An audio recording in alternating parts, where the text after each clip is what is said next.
చర్చిలో ఆడవాళ్ళు రాకూడదు అన్నది అంటే అధికారులుగా ఒక పాస్టర్ గానో ఒక రిలీజియస్ ఫిగర్ గానో, అది ఇవాళ క్రిస్టియానిటీలో ఉంది, ఇవాళ ఇస్లాంలో ఉంది. ఆడవారు ఎంతమంది పూజారులుగా ఉన్నారండి హిందూ మతంలో?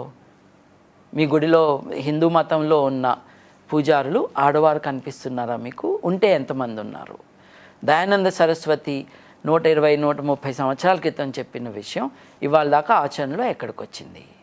ఆడవారికి వారి తండ్రి లేదా తల్లి యొక్క ఆస్తి సంక్రమించాలి అన్నది as a right, inheritance right ఎప్పుడు చట్టంగా మారిందండి?